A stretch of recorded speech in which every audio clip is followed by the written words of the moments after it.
Good afternoon, everybody. This is Jeff Scott, and this is my weekend review for 11/30/2014. I titled this as This Market Needs a Pause to Refresh.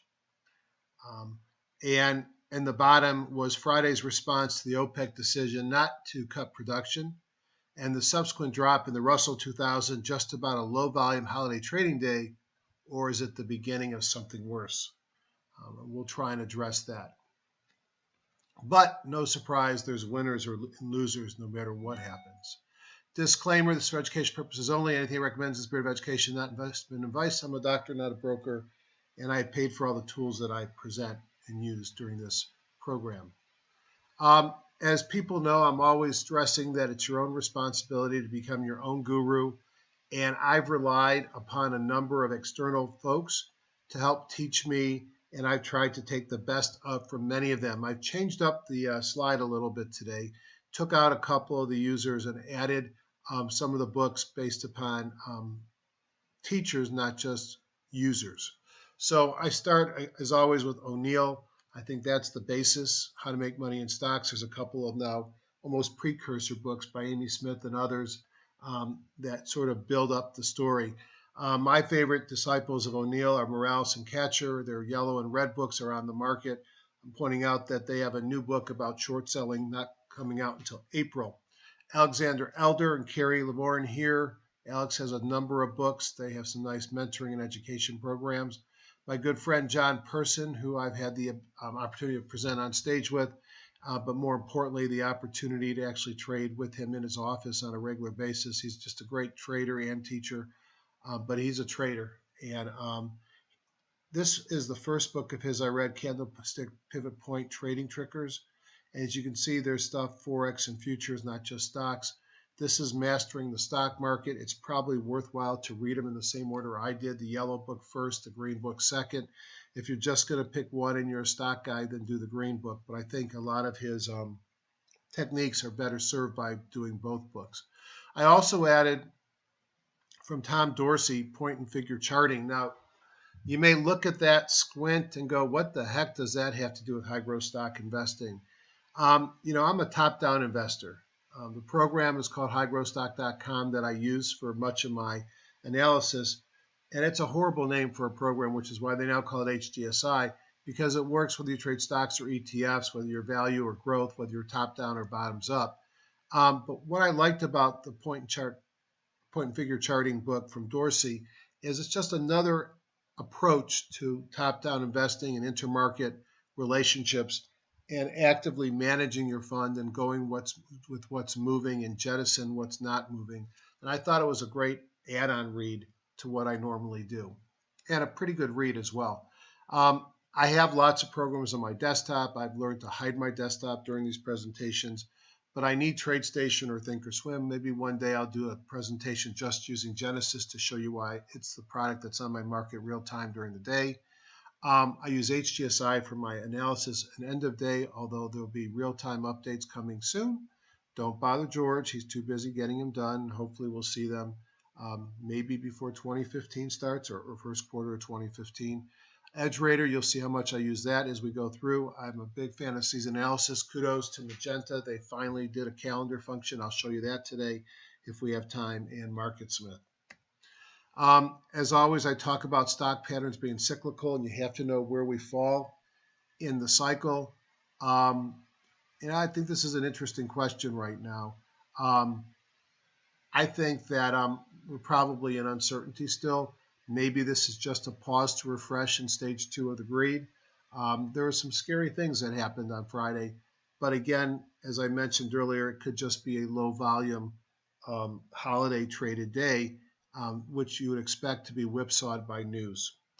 Now, how real is this shale boom impact from lower oil prices? I've heard discussions that oil companies break even on shale at around $75 per barrel. And if the price drops below 75, then they're underwater.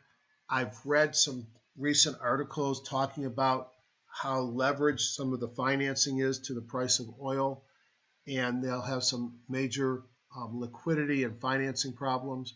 Bottom line is, doesn't really matter. We have to identify people that win and people that lose by falling oil prices. Winners are clearly those that consume fuel. Trucking, Swift, C.H. Robinson, even FedEx and UPS, which I guess would overlap with airlines. Delta making new highs. Take a look at Southwest, American Airlines, United Airlines, cruise ships. Cruise ships. My top 10, as I went down a long list, had things like Royal Caribbean, Norwegian Cruise Line Holdings, Carnival, Celebrity, places we spend our extra cash in the pockets, restaurants. I mean, Fiesta Group has been big for a while. You know, CMG looks like it's sort of slowing down, but maybe it's just a pause. Consumer staples, food, tobacco, and booze, consumer discretionary. And I guess tobacco and booze maybe can go either way, but retail, home improvement, take a look at Ross Stores. Also working, home builders, anything tied to interest rates, utilities, REITs, some of the exchanges and selected technology, and biotech. What were losers? Well, anything in oil exploration, especially tied with to the shale boom. The first group, ending somewhere around EPE, were some of the leaders to the downside as the market opened on Friday. As we go from Marathon to the right, you start to get some of the larger plays, many of which are heavily tied to shale. How about oil services? Halliburton, Schlumberger, Weatherford, I mean, the list can go on and on and on. How about those companies that support shale, whether it's the rails? Take a look at the rails pulling back to major moving averages and potentially support. What about the companies like Greenbrier and Trinity that refinish the trains so that they're safe to carry oil? What about fracking suppliers? And then even the MLPs, which some of their downside will be mitigated by dividends, but these are the companies that everything between you and I, the user, and the guy that pumps it out of the ground. And if you reduce the throughput of oil being pumped out of the ground because you can't make money on it, you're going to reduce the revenue, earnings, and ultimately distributions from the MLPs.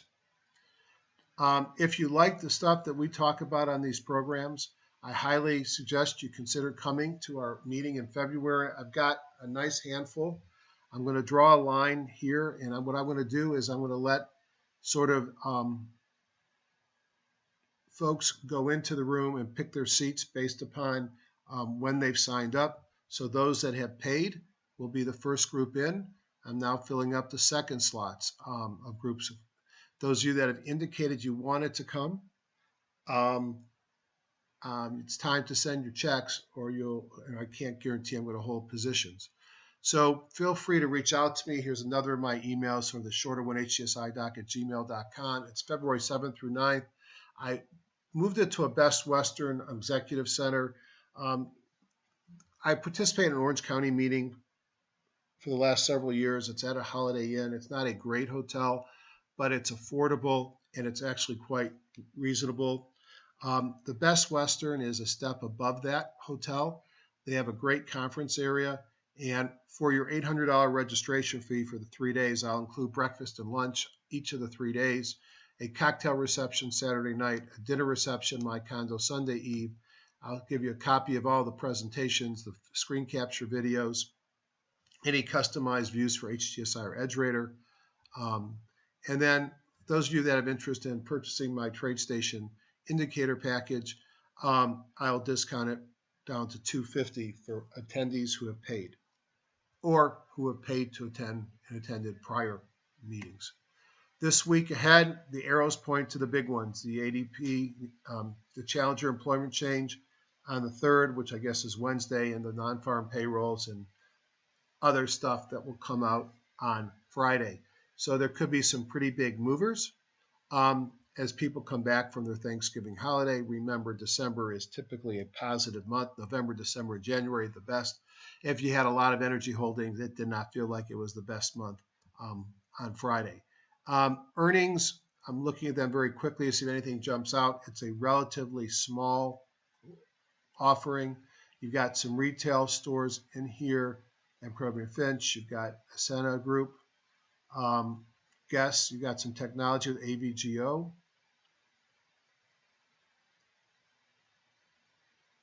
5 below, I've got a position there. Looks like I'll be selling that before earnings, perhaps. Wet Seal, Alta, Ambarella, the manufacturer behind GoPro's products, which is, if I'm GoPro, one of my concerns would be they don't have restrictions from selling some of the technology to other vendors.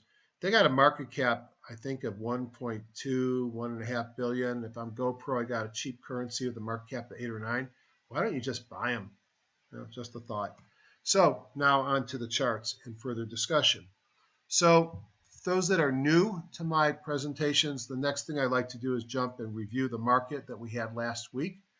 And I use a tool called Group Performance Analysis that I find within HGSI. I look at a number of reference groups that I put together after market close on Friday last week to Friday this week, just to get an idea of what's working, what's not working. And this was a total flip from the prior week. The prior week, we had junk off the bottom. This week, growth was back in favor.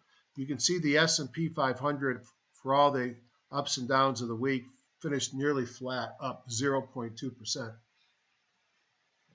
Sort of a pause there. Growth was working better. HGS 100 was up 1.19. The IBD 50 was up 1.74. My GFIF All-Stars was up 1.98%. Some of the other things that I look at and sort of the things that suggest to me that growth was back. RS line new highs from MarketSmith was up 3.8, was 94% winners. My top bongo stocks were up 3.31. Technically strong, we're up 3.30. So this should have been a good week for those that trade high growth stocks and we're participating in the holiday shortened week. From a group rotation report, this is something new that I've been playing with. I'm not sure what to do with it. It's within EdgeRater. And so for the first one, I ran it on on industry groups just to get an idea of where this program picked. So if you looked at the top 10 ranked symbols, and this would be from a group perspective, we have top 10 ranked, biggest upside change in rank, and which are accelerating. And you can do similar things in HGSI with the ranking module. So again, I have to decide what I'm going to do with this. No surprise, couriers like UPS and FedEx were the top ranked, air freight up at the top. Retail, so some consumer discretionary, jewelry, consumer goods rental center, telecom resellers. And then there's your airlines and your cruise lines. The ones that had the best change to the upside, large pharma moving back up. Some of the household products, and I guess these would be staples. Sporting goods stores, that would be discretionary. Fastest acceleration, the ones that are starting to pick up. What's down on the bottom? Some defense, renewable energy, oil and gas services, marine shipping, which is an energy, steel, electrical and gas marketing and trading, so more energy, and some of the mineral stocks. And what really moved quickly to the downside? Railroad stocks, as we mentioned. Interestingly, apparel footwear, because Nike and Under Armour look pretty good. Rail freight, big change to the downside. As I looked at some of the stocks that were moving, I think I'm going to have to do a better job of filtering down the stocks because there's a lot of companies here that I've never heard of, which may mean that they're small stocks. And I think I used all securities for this. I'd be better off, I think, running. Let me show you how I did it. Let's just go into EdgeRater. Let's just switch this to my trading universe. And then I'm going to go into, this is under Pro Tools, Group Rotation Template. I'm going to hit Run. Now I should do something like stopping this to show and then letting it run. But I'm just going to show you how quick it is. It should be done now. It didn't like me. So maybe it's not finished yet. Let's see.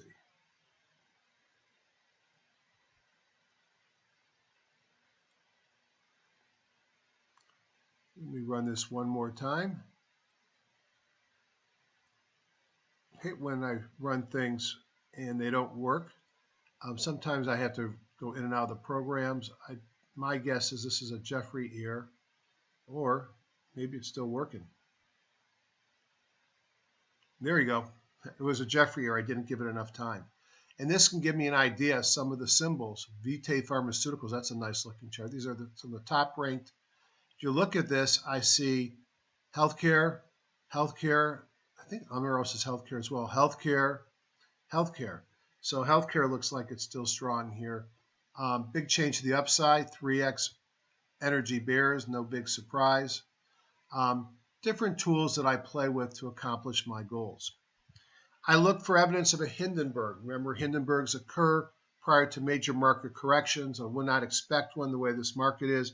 What's interesting is we did have one of the 4 parameters fire, and that's because both my new highs and my new lows broke above 2%.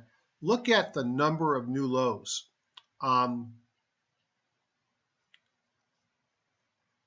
As the market pulls back, you go back here in October where we had a low right around here at 1016, it was accompanied by new lows that moved all the way up to 12% and 16.7%. So I'm going to keep an eye on this new lows because that could be some evidence of some weakening. On bucketology, this is sort of a unique report to me. Unique because of the picture on the left. 60% of the stocks still trading above the midline between their Bollinger Bands on the S&P 1500, so I'd still leave this in the bullish camp. How often have we seen this number stay positive? Most of the stocks near the high end of their Bollinger Bands, and then have 11% of the stocks below the Bollinger Band. And I think that's evidence of some really vicious sector rotation and a pretty substantial sell-off within the energy sector. This is what beautiful looks like, and this was October 31st, which really signaled, well, it didn't signal a top in this market, although we did have some sideways action. But this is what happened in the 2 weeks from 10-15, where we got 91% of the stocks above the midline, and you can see 25% of stocks above the S&P 1500. And here's what it looked like at the bottom with over 35%. Now, we have not tested this real-time prospectively in a bear market. Since I've been using this tool, it's been a bull market. When I see this picture on the right, representing a fairly severely oversold market, I know that the market's going to bounce within the next day or two. And it's happened pretty much every pullback since 2009.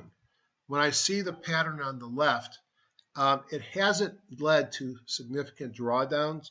What it has been pausing to refresh and the market going sideways and letting the moving averages catch up.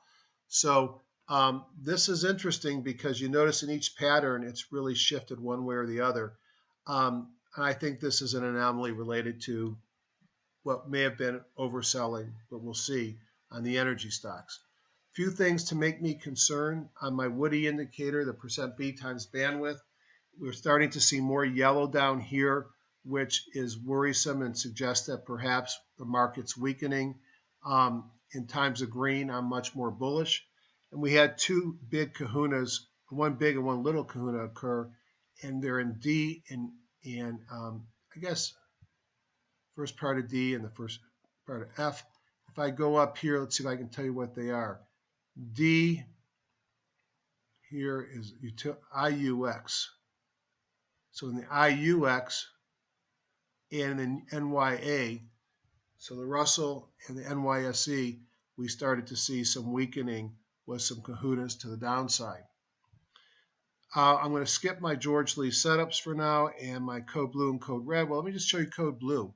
If you look at the number of kahunas and number of stocks with 3s and 4s, there's still quite a few good stocks, but this number has dropped considerably over the last couple of weeks, and it's been replaced with a lot more kahunas to the downside, so suggesting some overall weakness across my trading universe of 3,300 stocks greater than $2 and 150,000 shares.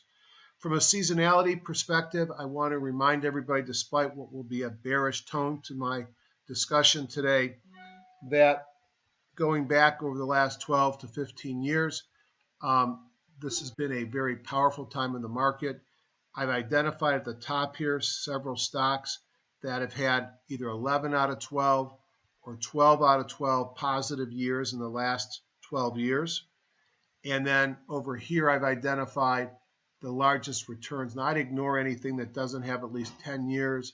And I want to look at 12 and 0, 11 and 1, 10 and 0, 11 and 0s to get some ideas of what. Here's 10 out of 12 years, Metivation 6%. This is one of the more attractive charts this week. This is showing that over the next, well, that's 2 weeks. So let's even go down here. Over the next 1 month, this is showing the performance. So AK Steel had a rough week, but expected 10 out of 12 years to be up, averaging 18% over the last 12 years. If I look at some of the market ETFs, we can see that over the next month, the S&P has been positive 15 out of 20 years. The industrial has been positive 14 out of 15. The negativity has been, gold has been negative 6 out of 10 years. And looking over here, you can look at 1 week or 1 month return, metals, home builders, regional banks, global real estate strong. And really the only thing, and it's hard for me to understand the difference between the RWO and the RWX, but one's a winner and one's a loser. And since I don't really know the components of it, I'll just leave it at that. So my sense is that growth is working. Intrigued by that shift to the left and the potential weakness in small stocks. Now I'm going to bring over my elder indicators in TradeStation. Now I use, the advantage of being independent is I can use many different tools. As I said, I paid for everything here. And frankly, I have things that are proprietary that I'm not allowed to show you because I'm helping some development of some products. But I will show you what I do. So I go look at the elder system, and this is a simple system. I'm looking at really 2 things. There's much more here, by the way. I'm looking at the color of the paint bars, where green would tell me that that market is buyable or holdable. Red would tell me I don't want, but I shouldn't be shorting it. Red would tell me I could be short or I could be hold, but I shouldn't be going long. And blue tells me it's sort of in the middle and I can buy, sell, or hold.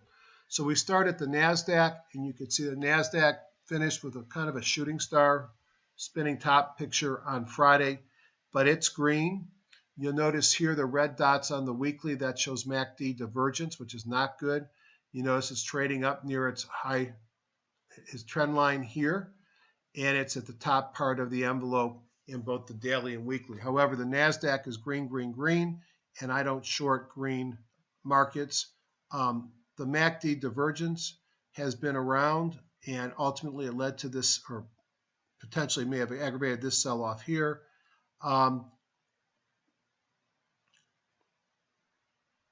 That's the NASDAQ. The Dow, again, another doji, shooting star-ish kind of picture, spinning top, whatever I want to call it. MACD divergence on the weekly. Blue here, green here, so a little bit weaker than the NASDAQ. Still could be long if one wanted to. Now we get to the danger sign, and you notice that we had a daily MACD divergence here with this red dot. This is a person sell signal. This was a person buy signal, and a big red candle down showing substantial weakness in small stocks on Friday. Green and blue. So I got red, green, and blue. I got a little bit of everything. I'm a little nervous about small caps. Now, for this to turn blue, this is kind of a neat feature of the elder indicators. Let me see if I can make this work right.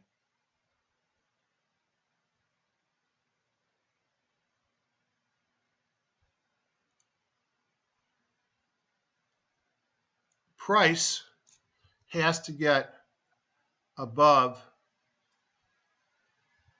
this impulse.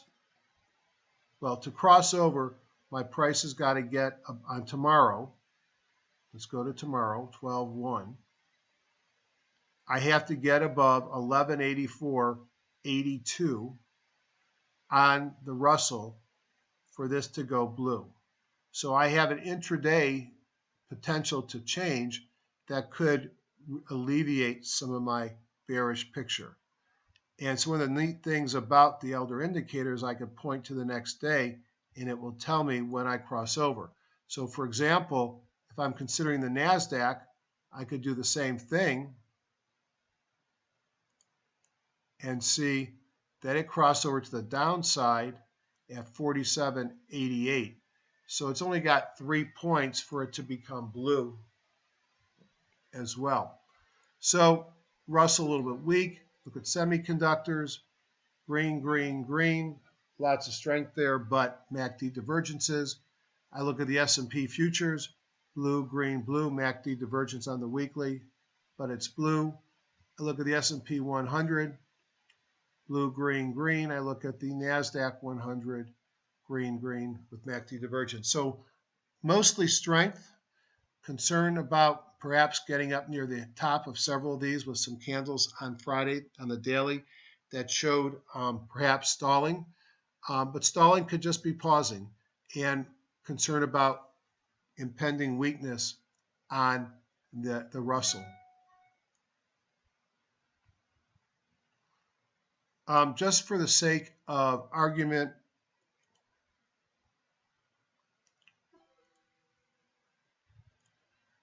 let's see if this has done anything yet.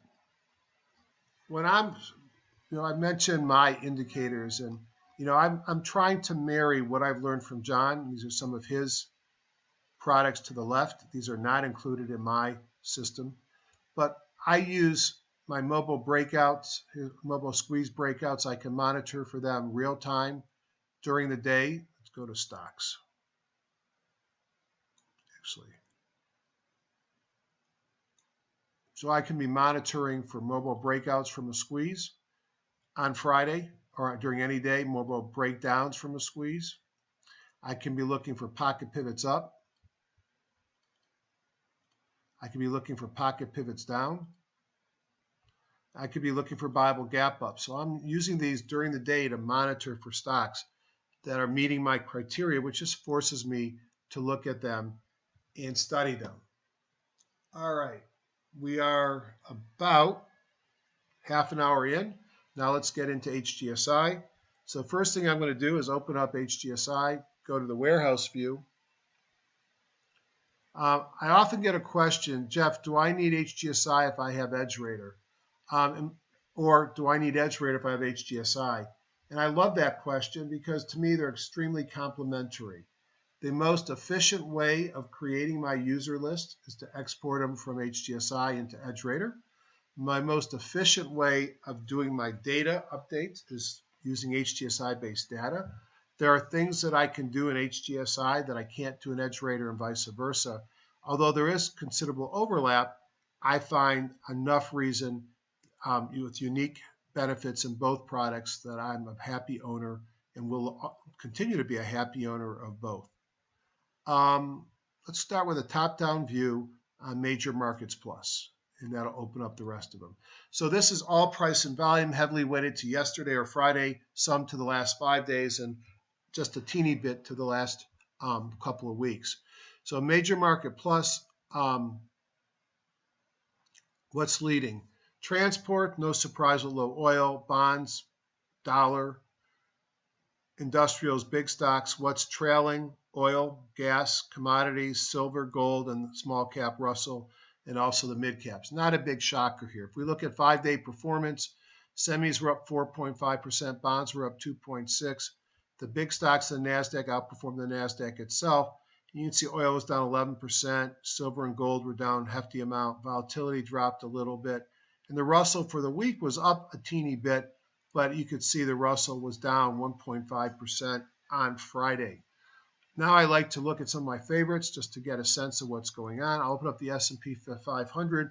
I'm going to start with my busy view because, and I have to adjust the size always because I changed my resolution for this broadcast, or else she'd kill me if I put it in at the full price. So this is the S&P 500. I don't see any colors down here, so there were no Eurekas or Phoenixes. Now let me go to a simple moving average view. On all my charts, you're going to see an 8-day exponential in purple.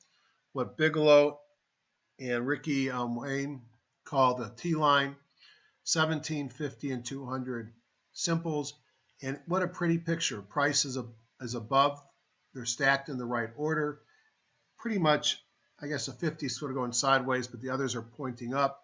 That's a very bullish appearing market.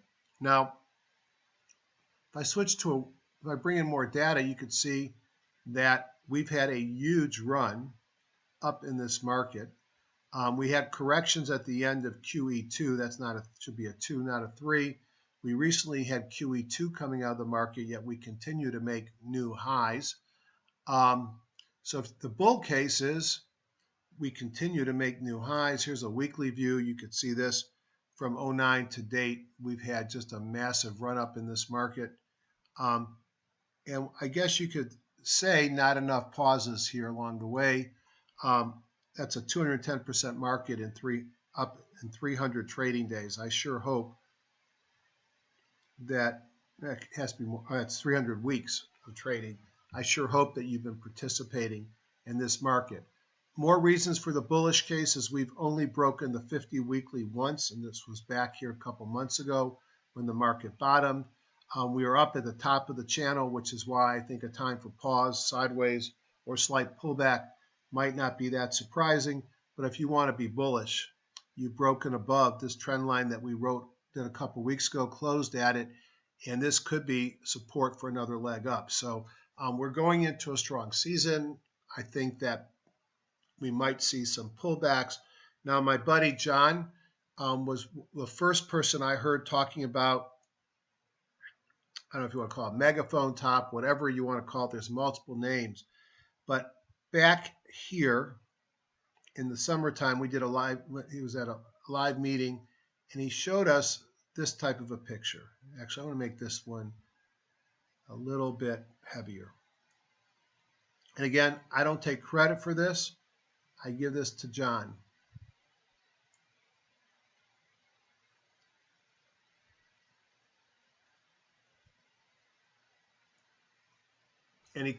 And this was what he saw developing in the market. Now, I could have written it from other places, but I think the message to me is pretty clear. I mean, perhaps I could have written it from here, but really about the same on the upside. Is that in this top, we pulled down to this lower trend line twice. You know, this would be a disaster, frankly. It would undo all the market really from this year if we had that degree of a pullback. That said, I don't think that's what occurs. I mean, Dan Fitzpatrick actually brought this up on his video this weekend. You know, we are high here, and you know, we got the 8-day, the 17, both natural places for support, the 50 and the 200. So we've got a lot of potential support areas. But we've had a pretty profound run. And I'm not going to play Fibonacci games with you today. Just suffice it to say, I think we're due a pause. Will that pause come in February, or will that pause come on Monday? That remains to be seen. The bull case is we've closed above this trend line. We held it. That could be the springboard to go higher. How about the Dow? I'm not going to spend a lot of time on the rest of these. New highs, Friday's candle, shooting stars we talked about before. Transports, we know they're doing well, low oil, but they too had a bit of a shooting star on Friday. Utilities, I mean, maybe we're best just buying the utility index here. It's one of the things I picked on my buy watch list. It pays a nice dividend, and if this market's going to be tough, those might be places that we might want to hide in. Doing well. We look at the NASDAQ, doing well. We look at the mid caps. Does this not look a little toppy to you? Looks toppy to me. I mean, this is sort of, you know, at some point, the sky is going to fall. Whether you want to draw it here, you know, we're at resistance. That's all you can say. Do we break through resistance and go out to new highs? Sure we will. But In the meantime, I might have some targets of small, intermediate, and deep pullbacks that I'm going to be looking for. And then we get to our friend the Russell, which will be different from all those because the Russell has not taken out anywhere close to prior highs. And take a look at what the Russell did on Friday. A very weak Friday on the Russell. Now you notice it pulled right back conveniently to the 17. So we'll see if that can hold and it bounces. I suspect that there's a lot of these small oil energy names within the Russell 2000, but there's clear weakness there that we're not necessarily seeing in the other markets. All right. Let's look at the other things, volatility, the VIX. You're looking at it, it's harder for me to see. Here's as low as it goes. Let me pull my little drawing tool up. That's low for now. Go to the weekly.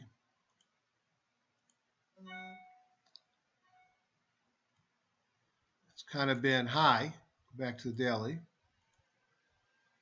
Go to the monthly.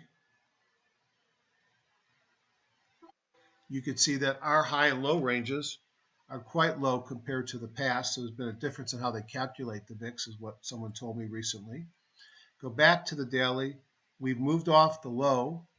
We've got a long ways to go to take out. We've got to take out our 200 and our 50. But a rising VIX is bad for the market. So I think that might be a pay attention to if it doesn't come down early in the week. If it runs back up, hopefully it doesn't do what it did in October. That could be a sign of impending market weakness. I look at the dollar. Dollar remains strong, has broken through multiple prior year highs.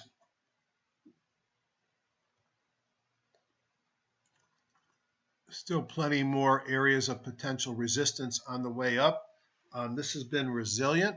I think it's potentially strengthened the U.S. economy, as well as easing occurring everywhere else and the pulling back, the easing. Again, as I've talked about, this has impact on gold and silver. You can see gold here has broken through its support. Doesn't look like it did anything positive this week. And the same thing with silver going nowhere until it goes. The weak dollar is certainly not something that is helpful here.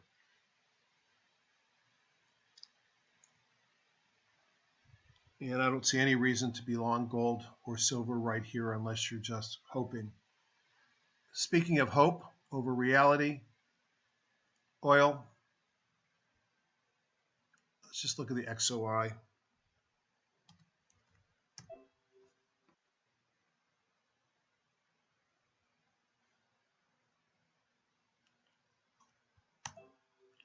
All right.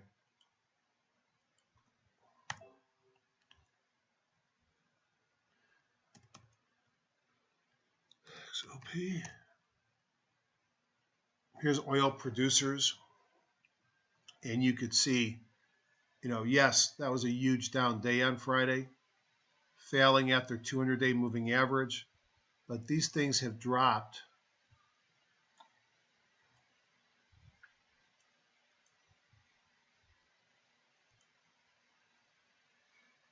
from their peaks on June 27th to their current lows. This index is down 40%.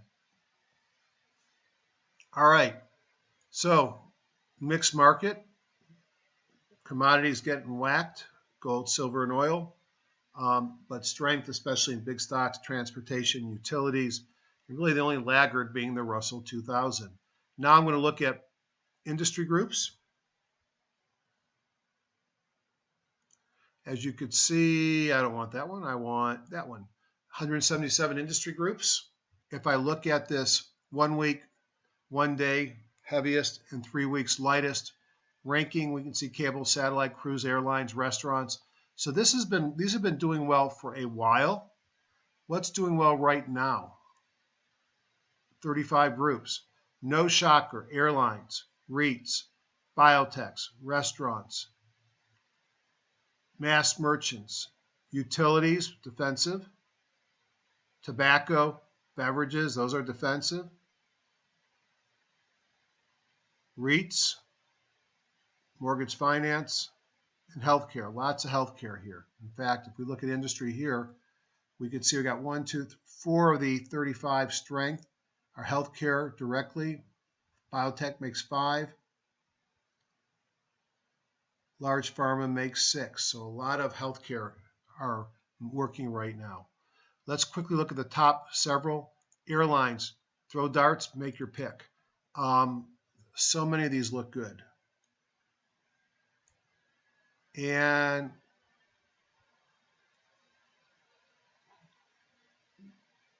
I'm going to go to my busy chart just because it's what works for me. And just to quickly tell you what I'm looking at here as you're rolling your eyes if you're new to me. These are some of my basic technicals, my bongos and my forces. I'm looking at strength in the long-term trend on the weeklies and the 13-day, short-term trend on the daily and the 2 days. I like to buy stocks that are green up here or mostly green. In the middle, I have accumulation distribution. This is my high jump line for another discussion. I look for Bible gap ups. I look for stocks in a squeeze. I look for mobile breakouts. I have my same moving averages here. I've added PSAR dots. I've added Bollinger Bands, which I need to take off. I have industry group here. I have my pocket pivots. Blue is up, red are down. I'm not sure Morales and Catcher use negative pocket pivots, but we track them. The deeper the color, the more, the 10, the lighter color are 5. Unbalanced volume, and then my kahunas. These are Eurekas and Phoenixes. These are market. The rest are on the stock.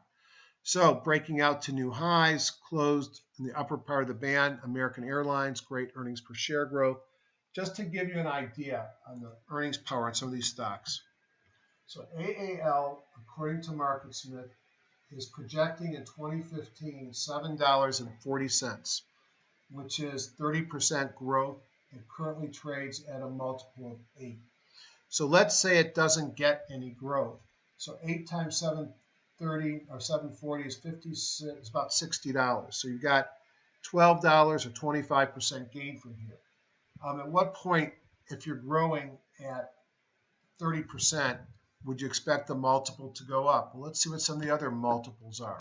The next one down is United. This one had impressive earnings as well. And I don't think these earnings all take into account the oil. United, 675, growing 36%. It gets a multiple of 12. Do you think its multiple is going to go up with the higher growth rates? Or do you think it's going to go down to 8? It may stay the same, but 12 times 675 is 72, and about $80. The stock trades at 60, 25% or more potential gain. I think that Americans could go up to 12. What else looks good? Delta, all-time high. It didn't finish strong. I think it traded off its high a little bit. Breaking out of there's no volatility squeeze. It looked like it is, but a mobile breakout with a pocket pivot and a kahuna. Take your pick. These things are strong, and you can see there are many of them here. JetBlue, even little JetBlue, they haven't had all their blow-ups on the tarmac this winter yet.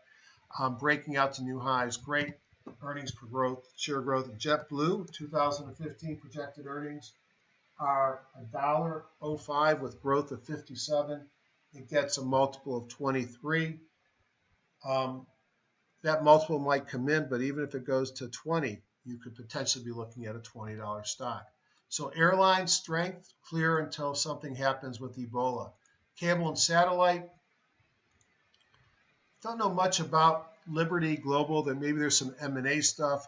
But you have all green up here, mobile breakout from a squeeze, big on Thursday, big day on Friday, kahuna on Friday, some earnings coming in on Liberty Global, breaking out of what's been consolidation, And I don't know the difference in these two tickers. I don't really want to provide much advice on something I don't know anything about. So do your homework. You have Comcast um, kind of breaking out of a cup here. Maybe it's your cup and a handle and a breakout. Everything is green. Not much earnings per share growth, pays somewhat of a dividend.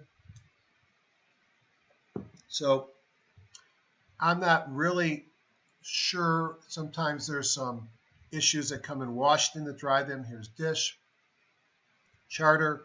And there's been a lot of M&A stuff in this market breaking out to new high on Charter. They're ranked high, probably some defensive characteristics and some small dividends. REITs, all about the dividends.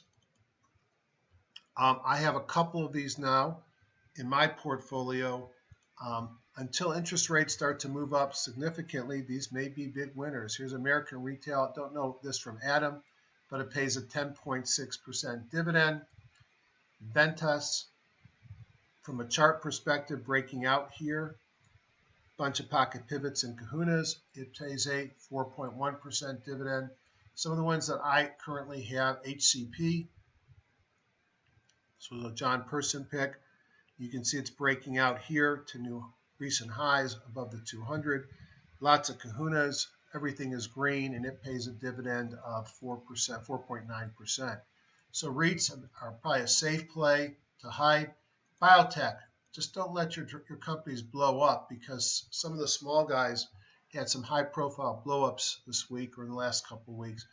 One of my long-term holdings, Celgene, continues to be a leader here. And let me make the chart a little bit. And you see Celgene breaking out to all-time highs. Everything is green. You know, it's funny. I manage this with puts. I don't have stops on it right now. I don't have puts on it. I'll let it come in before I decide to do that. It's sort of been a nice run. I did sell half here to take some of my position off because it became way outsized in my portfolio. And I felt good about selling it, but now I wish I never would have sold it. I guess this is where I have to get into wondering what's long-term positions versus trades. I don't consider, for me, Celgene a trade. I think at some point I traded half of it just because the size got too much for my portfolio. But this is a leader in Celgene. A lot of times the second earnings says 000. It just means our data is not good. I mean, from the provider. I see 487 in 2015 growing at 32%. Interestingly, it has a 32 PE equal to its growth rate. 32 times 4 times 5 among friends is about 150. I think the stock can grow to 150, 160. Here's Vertex. Don't know much about this. I think they got some CF drugs, some HEP drugs. I don't like the earnings per share. It's an expensive stock based upon story. Amgen, a leader. This is a stock that really accelerated when they changed CEOs a couple of years ago. Sort of a spinning top on Friday, has been a leader. Maybe it needs to pause. Biogen IDEC, great shorting opportunity here. I might look for another retest of this 200-day moving average before I would consider shorting it down here. It's kind of at a place that seems to like to jump, but that's one to watch. Notice the red here as Biogen IDEC has been struggling. I mentioned earlier Medivation, and Medivation is just in a great run. They have a prostate cancer drug who had its label extended, which means more indications, earlier use, and it's really stimulating growth. They have acquired rights to some other products, in licensing other products. I'm seeing 344 projected for 2015, growing about 30%.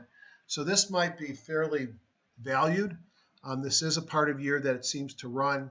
A downside is they share revenue and earnings and marketing with Astellas on their lead product. So besides this, it means Astellas might buy them, but it probably eliminates some of the competition for acquiring them. You usually don't buy a company with one major product if they have another partner on that product. One that remains an enigma to me is Gilead. So let me look at Gilead real quick. It's an enigma because it's got great earnings per share growth. Um, I think there's a lot of concern on this product. It's showing 992 at 25% growth. It trades at a multiple of 16. So that's $150 if you multiply the earnings times the current multiple with a and maintain the current multiple, which is below the growth rate. It's just right now it's not moving. I think the concern is ABBV, which also is attractive, has a Hep C drug coming to town. ABBV is an interesting story. I'll look at its chart in a second. Maybe it's concerned about reimbursement, but as I've said before, it will take Congress to really affect that. I think there's a lot of counter currents when we see that they give their drug to foreign countries at a lower price. Bottom line is their drug is a game changer. And if you had Hep C, you'd pay $500,000 a year to take it because it cures what would otherwise be an uncurable disease that ends in early death, cirrhosis, and sometimes liver transplant. Here's AbbVie. What a beautiful chart. Everything is green. And what I like about ABBV is they've got a great product portfolio. They also have a drug called Enbrel. No, Humira, I think, is their drug. I'm sorry. Which is sort of their cash cow treatment for arthritis and other immunologic diseases. It shows earnings in 2015 of over $4, about 30% growth. It has a multiple of 21. So you have potential to move from 69 to 80 or higher. And the other thing about this, unlike some of the biotechs, it pays a 2.4% dividend. I mentioned they don't all do well, and Merrimack is the one I'm specifically thinking about from last week that had a blow up on Friday. I actually have a position in this, so I'm going to have to see it. Pulled up off its low, closed at the 8-day.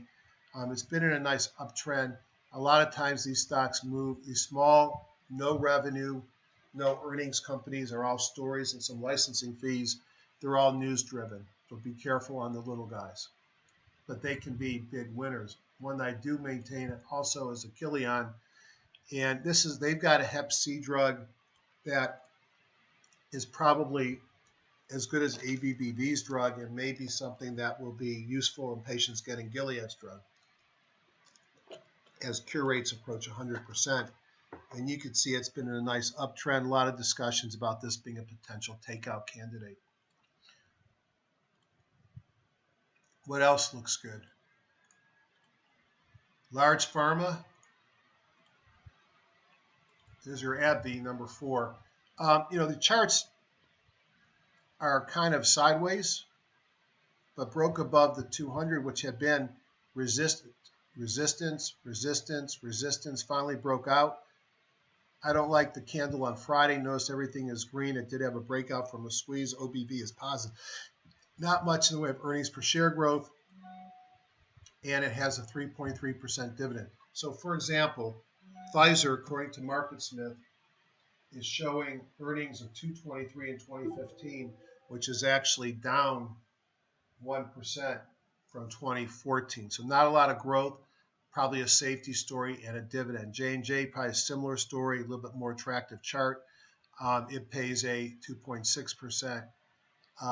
And then Merck, some interesting things going on in cancer. But you look at this on a weekly chart, maybe it looks a little bit better, but it's been going sideways since February. And it trades at a 2.9%. I'll take AbbVie with the growth and the dividend, personally. I hit back. Restaurants, I mentioned them as strong. We'll just look at Starbucks and maybe Chipotle.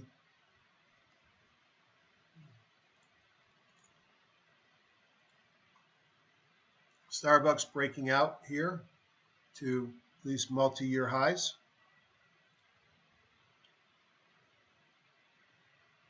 Challenging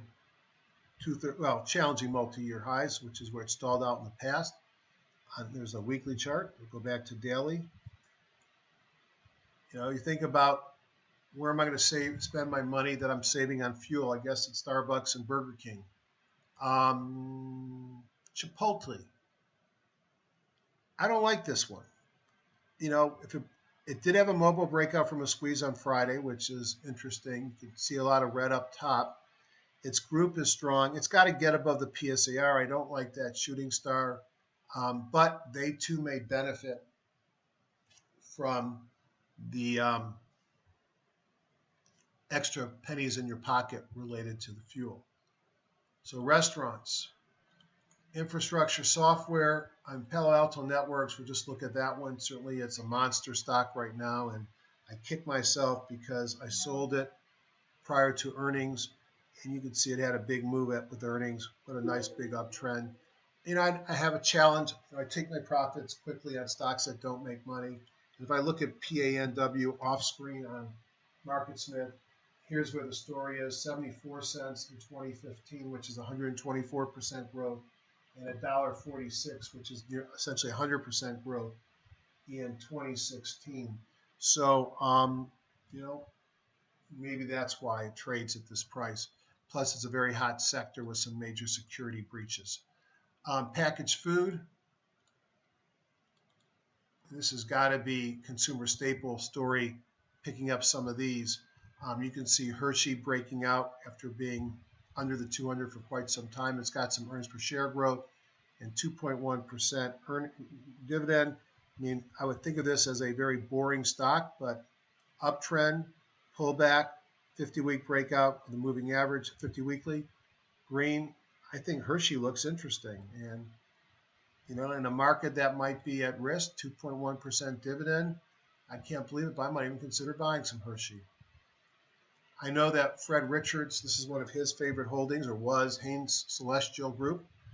I think it actually, was it this one? Maybe I take that back. He might have had something else he mentioned, but this is one that's been a beautiful uptrend for quite some time, breaking out to new highs as well. And these are in the consumer staples group, which is one that benefits from the falling oil. I'm done with this. Let's just switch back to what's down. And midstream oil and gas. I mean, no surprise here.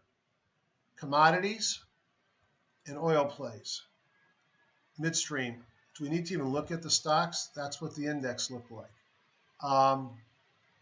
Base metals, diversified chemicals. Boy, I wonder if there's some shorting candidates in that group. Rail, hammered. Next stop, 50-day. Or do we go all the way down and retest the 200? Coal. I guess the Senate win, short-lived. Looks like it wants to, it's selling off. Renewable energy. If you oil this cheap, why would you buy solar? Banks. So there's a lot of weakness. All right. Quickly, I did my group inclusion filter already, so let me run through some of these stocks because this will be sort of my bottoms-up approach. I'm getting excited because it's football and I'm in first place in my fantasy league going into the last couple weeks, and I got a 2-game lead. Hopefully I just didn't jinx myself. So what did I run earlier today? Here, I ran this. All right, so these were some of the top stocks using the group inclusion filter, which is one of my favorite tools. So let's go through them very quickly and see if there's any ponies. Medivation, we already talked about, breaking out to new highs. This is seasonally strong stock. Southwest, another airline breaking out to all new highs. According to MarketSmith, 257 in 2015, 30% growth, trades at a multiple 22. Why won't this go higher? Don't like to fly them, like the stock. United Continental's already talked about that. Spirit, hate to fly those guys. You have to pay to go. Next thing you know, they're going to charge for using the bathroom. Norwegian Cruise Lines, I mentioned that this was another place that people might be spending their extra cash taking those vacations. Old Dominion Freight, one of the truckers. The other one I like is SWFT. This is a LLUR. If we were doing an index of leaders to see when they roll over, this is what you want them to look like. Intermediate tightness, but not too loose. Pocket pivot on Friday. Positive OBV. Since this bottom, everything is green, makes money like Old Dominion. Qualys, prepackaged software, malware. So it's another one of these application infrastructure software companies like Palo Alto Networks that have been hot. Acorn. I like buying this one off the 50. Guess what? It's just coming up off the 50. And I bought some on Thursday as it broke up above the PSAR dot and crossed above the 50 with the 14 crossing above the 50 as well. Stops pretty tight right below here. Why did I buy it? Great earnings per share growth. It's in healthcare, which I already mentioned is strong, and it's a cost containment healthcare company because it helps the pharmas outload some of their development costs. $1.78 for 2015, 58% growth rate. Certainly worth $30 to me, $40 to me.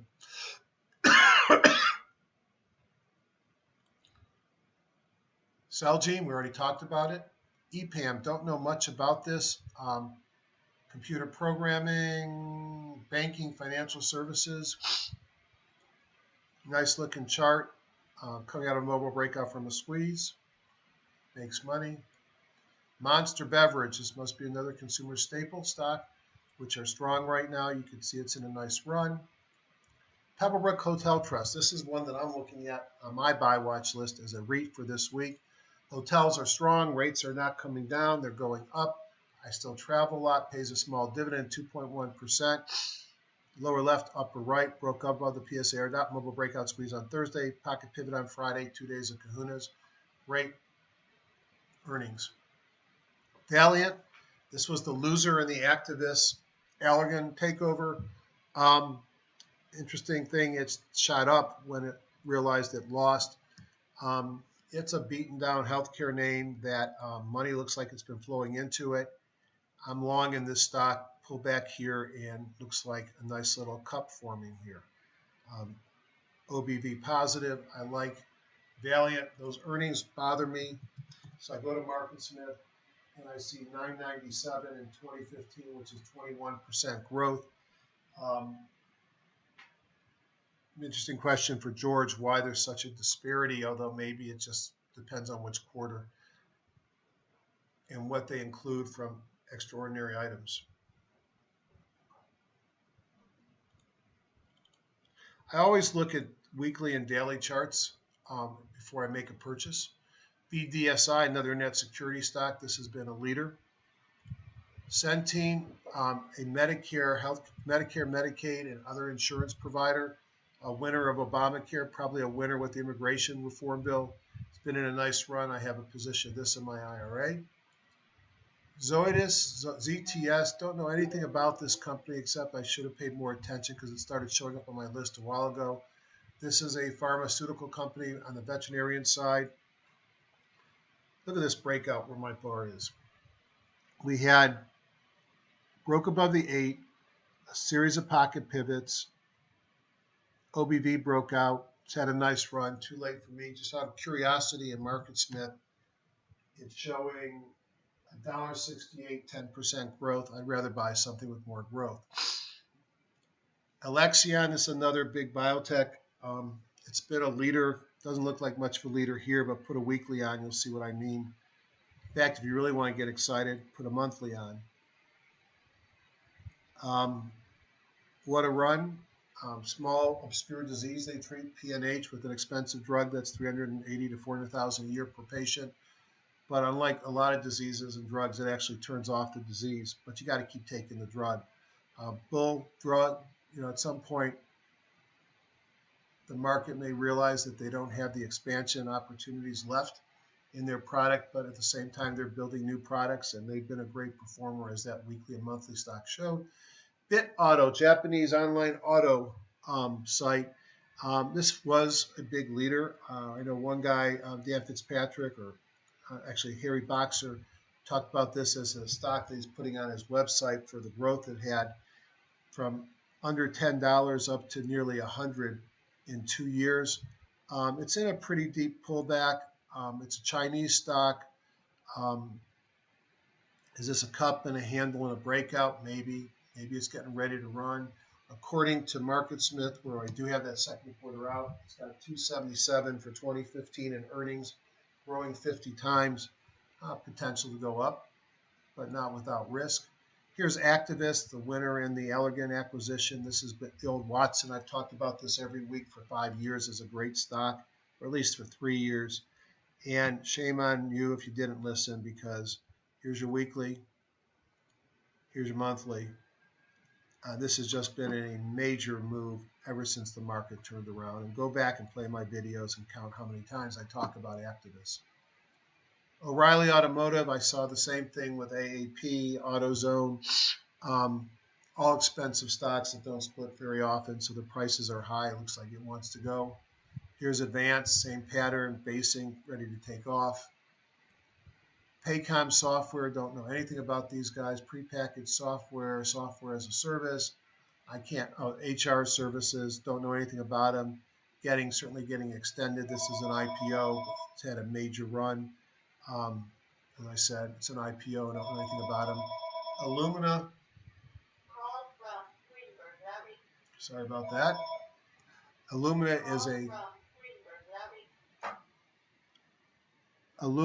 is a company that supports the pharmaceutical biotech industry, the genomics industry. Roche has tried to buy them several times. You could see they had a big run up. It's been kind of choppy without a lot of movement up since the peaks in March of this year. They're starting to become an earnings machine. Before it was more of a story, perhaps. Let's take a look at it. I have multiple monitors, and rather than pulling market Smith over this much faster, 317 in 2015, which is 20% growth, 264 in 2014, which is about 50% growth. It trades at a multiple of 83. It's making money, but that multiple might come down.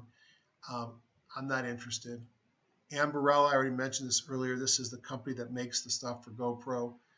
Great move.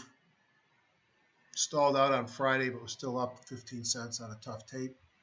Here's another REIT, Extra Space Storage, pays 3.2%. Skyworks, one of the technology leaders, looks great. Supermicro, I sold my position here at a mobile breakdown from the squeeze. Actually, I sold my position back here, and then I was pissed that I didn't rebuy it, which is something I ought to learn to do because it gave a great buying opportunity here. Probably time to get rid of it. I saw the slowing earnings, which is why I took mine off the table. Electronic Arts, interesting total opposite picture from GameStop, breaking out to new highs. Avgo, the same family as Skyworks. Same with NXP, the technology sector. These are some of the names that are working. Go back to Electronic Arts. If this is the product that GameStop sells, and GameStop looks like this after some bad earnings, and you look at where GameStop has a tendency to end up in the past.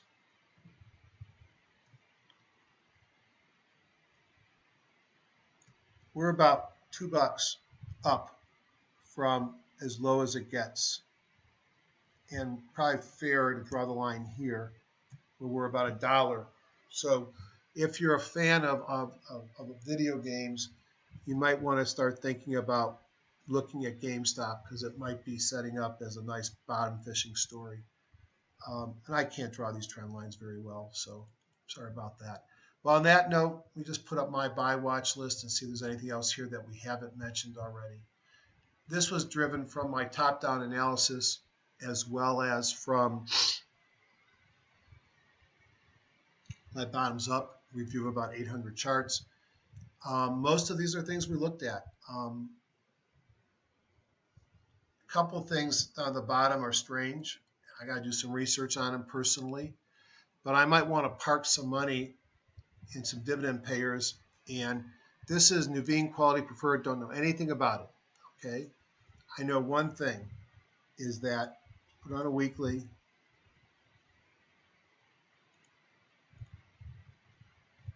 Stock at the high here was under 10. At the low, it's about 8, so it trades in a 20% move. Over the last 6 months, it's really not done much. And what it does pay is it doesn't say it here, but on MarketSmith, it pays, I believe, a 7% dividend. 7.2% dividend. And then the other one that I thought was interesting was this one, AllianceBernstein Income Fund. Again, not much movement with the market. Sold off when we thought interest rates might rise here. It pays a 5.4% dividend. The other one that would be weird for me, did I not put it in?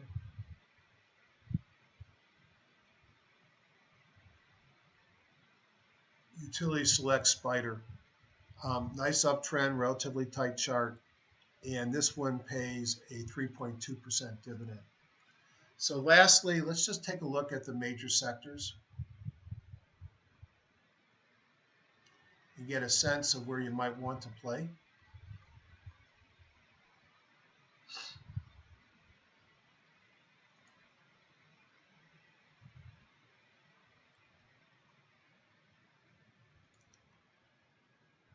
That's too many.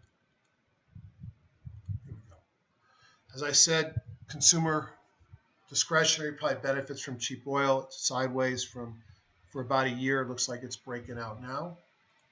Staples, same thing. Nice uptrend. Beautiful leaders right for this market. Energy, is it at a place where you expect it to bounce?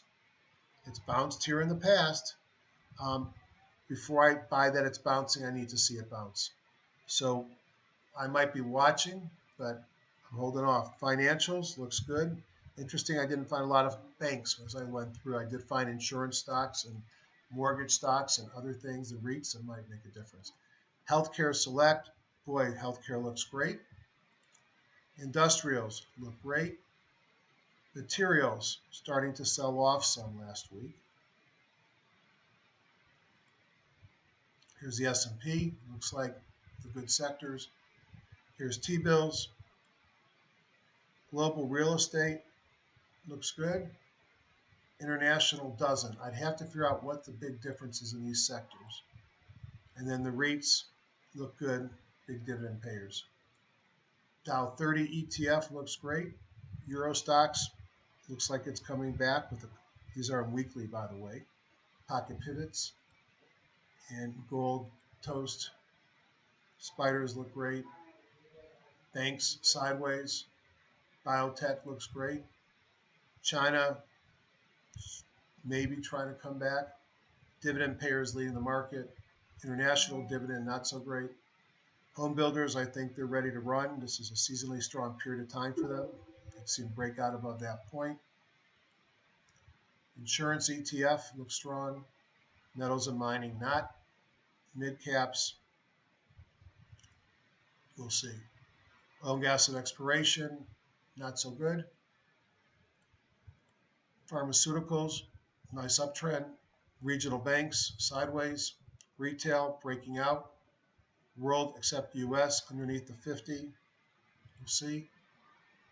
Short-term Barclays, sideways. High-yield bonds, toast. Technology sector, nice uptrend. Utilities, uptrend. So I just like to do that occasionally, looking at weekly charts, just to run through the major ETFs. You saw what was working. Discretionary consumer, staple consumers, pharma, REITs, dividend payers. You saw what wasn't working, materials and energy. You all have a great week. I'll be sending out an email this week. George Lee and I will do a live meeting probably in the next 7 to 10 days as a precursor. And just to put this back up in case I enticed anybody who's still awake while I already took it off, come think about coming to our meeting in sunny Palm Beach in February. Good night, everybody.